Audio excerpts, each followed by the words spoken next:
Le premier prérequis pour tout ce que nous allons voir ensuite, c'est le contrôle du flux d'air. Le flux d'air qui, combiné à la contraction des muscles abdominaux, va pouvoir nous apporter de la précision et de la puissance dans le son. Je ne vais pas passer beaucoup de temps sur ces concepts qui ont déjà été vus en détail dans le premier module, les fondamentaux du didgeridoo, mais je pense qu'il est quand même intéressant de faire un petit rappel ici. Déjà pour ceux qui n'ont pas suivi le module 1, mais aussi pour tout le monde, parce que ça fait jamais de mal de se souvenir de ce genre de fondamentaux. Ça fait pas de mal du tout. Alors j'aime illustrer ce concept avec de l'eau dans la bouche.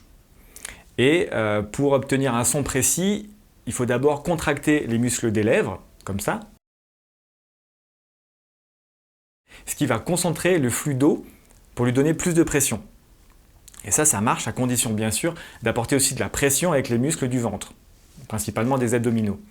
Donc, si on souffle en contractant les abdominaux et en contractant les muscles des lèvres, donc en souriant, tous vos sons seront plus puissants et tous vos sons seront plus précis.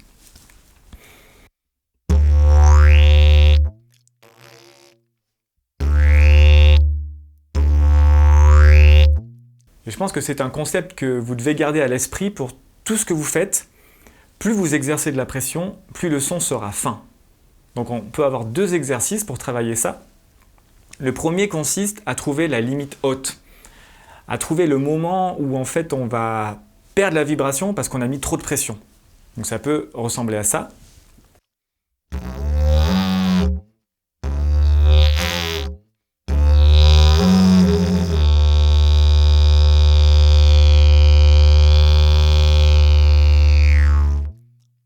Une fois qu'on a trouvé cette limite de rupture, essayez de rester juste en dessous.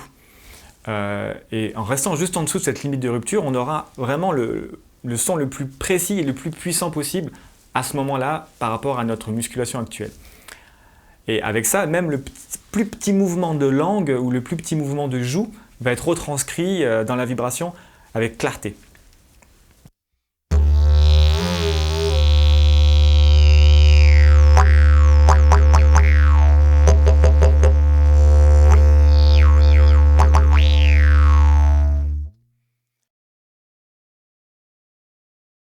Et puis le deuxième exercice va consister à alterner la pression.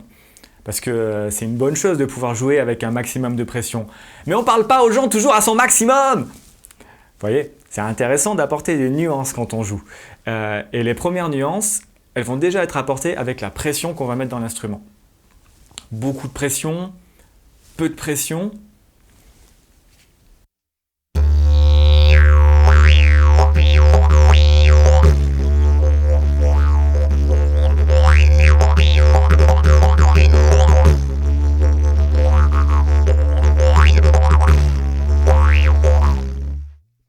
Essayez, comme pour le premier exercice, de trouver votre minimum aussi.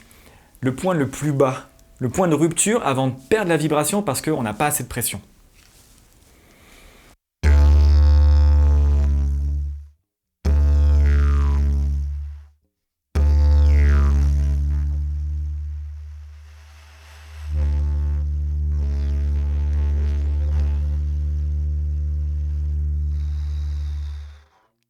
Et une fois que vous avez ces deux points, amusez-vous à aller de l'un à l'autre, à jouer avec ça, et aussi à avoir des pressions intermédiaires.